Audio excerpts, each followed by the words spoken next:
بسم اللہ الرحمن الرحیم۔ سیدہ فاطمہ الزہرا قدرزی۔ صبح عید ہونے والی ہے۔ جناب سیدہ فاطمہ الزہرا کے ننھے ننھے شہزادوں نے عرض کی، امی جان کل ہمیں بھی نئے کپڑے دینا، ہم پرانے کپڑے نہیں پہنیں گے۔ سیدہ نے بچوں کو بہلانے کی کوشش کی مگر وہ اپنی ضد پر قائم رہے۔ بنت رسول صلی اللہ علیہ وآلہ وسلم نے وعدہ فرما لیا کہ تمہیں عید کے لیے نئے کپڑے مل جائیں گے۔ پوری رات عبادت میں گزارنے والی سیدہ فاطمہ الزہرا نے تہجد کے نوافل کے بعد بارگاہ خداوندی میں ہاتھ اٹھا دیے اور عرض کیا، الہی فاطمہ تیری کنیز ہے، اس کے وعدے کو پورا فرما دینا۔ یا اللہ تو جانتا ہے میں نے بچوں کی ضد سے ان کے ساتھ نئے کپڑوں کا وعدہ کر لیا ہے۔ یا اللہ تو جانتا ہے کہ تیری کنیز نے نہ ہی کبھی اپنے لیے سوال کیا ہے اور نہ جھوٹ بولا ہے اور نہ ہی کبھی غلط وعدہ کیا ہے۔ یا اللہ میرے وعدے کو ایفا عطا فرما دینا۔ صبح ہوئی تو شہزاد گانے عالی وقار نے نئے کپڑوں کا مطالبہ کیا۔ جناب سیدہ فاطمہ الزہرا نے فرمایا، میرے پیارے بیٹو تمہارے کپڑے لے کر درزی ابھی آ رہا ہے۔ ادھر یہ بات ہو رہی تھی کہ رحمت خداوندی کو جوش آ گیا۔ جبرائیل کو حکم ہوا، میرے محبوب کی بیٹی کے درزی کو بلاؤ اور فوراً اس کے شہزادوں کے لیے جنت کے 2 جوڑے لے کر پہنچ جاؤ۔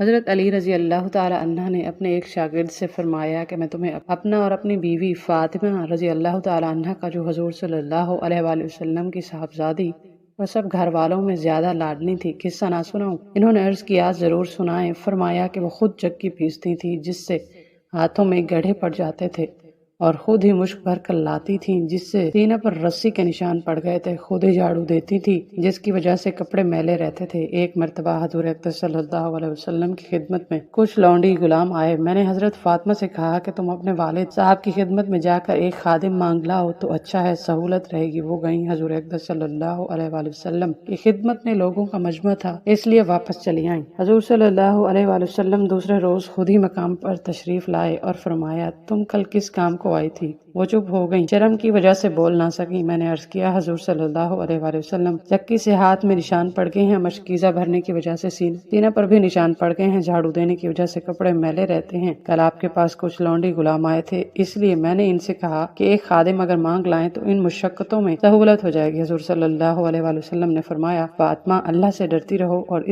اس کے فرض ادا کرتی رہو اور گھر کے کاروبار کرتی رہو، اور جب سونے کے لیے لیٹو تو سبحان اللہ 33 مرتبہ، الحمدللہ 33 مرتبہ، اللہ اکبر 34 مرتبہ پڑھ لیا کرو، یہ خادم سے بہتر ہے۔ انہوں نے فرمایا کہ میں اللہ اور اس کے رسول سے راضی ہوں۔ حضرت علی رضی اللہ تعالی عنہ نے فرمایا کہ کئی دن ایسے گزر گئے کہ نہ ہمارے پاس کوئی چیز تھی اور نہ حضور کے پاس۔ میں گھر سے باہر نکلا تو مجھے راستے میں ایک دینار پڑا ہوا ملا۔ تھوڑی دیر میں سوچتا رہا کہ اسے اٹھاؤں یا نہ اٹھاؤں، لیکن بالآخر میں نے اسے اٹھا لیا کیونکہ ہم بڑی مشقت میں تھے۔ میں اسے لے کر ایک دکان پر گیا اور اس کا آٹا خرید کر حضرت فاطمہ کے پاس لایا اور میں نے کہا، اسے گوندھ کر روٹی پکاؤ۔ چنانچہ وہ آٹا گوندھنے لگیں۔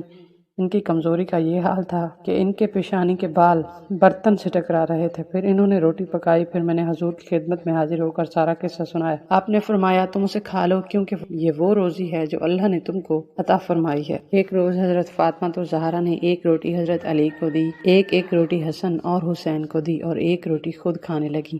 جب آدھی روٹی کھا لی تو کچھ یاد آیا۔ حضرت فاطمہ زہرا نے وہ آدھی روٹی لے کر چادر سے خود کو ڈھانپ کر چل پڑی۔ تھوڑی دور جا کے دیکھا کہ حضرت محمد مسجد سے نکل رہے تھے۔ حضرت فاطمہ نے سلام کیا اور نبی پاک سے بولی، بابا میں آپ کے لیے روٹی لائی ہوں۔ نبی پاک کی آنکھوں میں آنسو آ گئے اور فرمایا، فاطمہ میں 3 دن سے بھوکا ہوں، میں نے کچھ نہیں کھایا۔ حضور اقدس صلی اللہ علیہ وآلہ وسلم ایک مرتبہ سفر غزوہ سے واپس تشریف لائے۔ آپ نے مسجد میں جا کر 2 رکعت نماز پڑھی اور آپ کو یہ بات پسند تھی کہ سفر سے واپسی پر پہلے مسجد میں جائیں اور اسی میں 2 رکعت نماز پڑھیں، پھر حضرت فاطمہ کے گھر جائیں اور اس کے بعد اپنی ازواج مطہرات کے گھروں میں جائیں۔ چنانچہ ایک مرتبہ سفر سے واپس تشریف لائے اور اپنی ازواج مطہرات کے گھروں سے پہلے حضرت فاطمہ کے گھر تشریف لے گئے تو حضرت فاطمہ نے اپنے گھر کے دروازے پر آپ کا استقبال کیا اور آپ کے چہرہ انور پر آنکھوں کا بوسہ لینے لگیں اور رونے لگیں۔ تو حضور نے فرمایا، کیوں روتی ہو؟ انہوں نے عرض کیا، یا رسول اللہ آپ کی یہ حالت دیکھ کر رو رہی ہوں کہ آپ کا رنگ سفر کی مشقت کی وجہ سے بدل چکا ہے اور آپ کے کپڑے پرانے ہو گئے ہیں،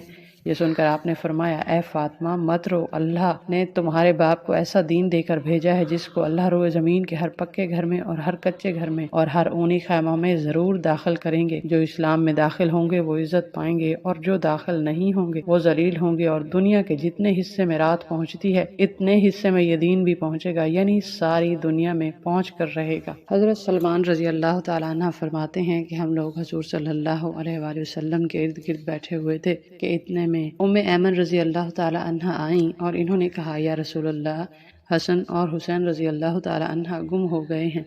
اس وقت دن چڑھ چکا تھا۔ حضور صلی اللہ علیہ وآلہ وسلم نے فرمایا اٹھو اور میرے دونوں بیٹوں کی تلاش کرو۔ چنانچہ ہر آدمی نے اپنا راستہ لیا اور چل پڑا، اور میں حضور صلی اللہ علیہ وآلہ وسلم کا راستہ لے کر چل پڑا۔ حضور صلی اللہ علیہ وآلہ وسلم چلتے رہے یہاں تک کہ ایک پہاڑ کے دامن میں پہنچ گئے تو دیکھا کہ حضرت حسن اور حضرت حسین رضی اللہ تعالی عنہ ایک دوسرے سے چمٹے ہوئے کھڑے ہیں، اور پاس ہی ایک کالا ناگ اپنی دم پر کھڑا ہے جس کے منہ سے آگ کی چنگاریاں نکل رہی ہیں۔ حضور صلی اللہ علیہ وآلہ وسلم جلدی سے ناگ کی طرف بڑھے۔ اس ناگ نے حضور صلی اللہ علیہ وآلہ وسلم کو مڑ کر دیکھا اور چل پڑا اور ایک سوراخ میں داخل ہو گیا۔ پھر حضور صلی اللہ علیہ وآلہ وسلم ان دونوں کے پاس گئے اور دونوں کو ایک دوسرے سے جدا کیا اور دونوں کے چہرے پر ہاتھ پھیرا اور فرمایا میرے ماں باپ تم دونوں پر قربان ہو، تم دونوں اللہ کے ہاں کتنے قابل احترام ہو۔ پھر ایک کو دائیں کندھے پر اور دوسرے کو بائیں کندھے پر بٹھا دیا۔ میں نے کہا تم دونوں کو خوشخبری ہو کہ تمہاری سواری بہت عمدہ ہے۔ حضور صلی اللہ علیہ وآلہ وسلم نے فرمایا یہ دونوں بہت عمدہ سوار ہیں اور ان کے والدین دونوں سے بہتر ہیں۔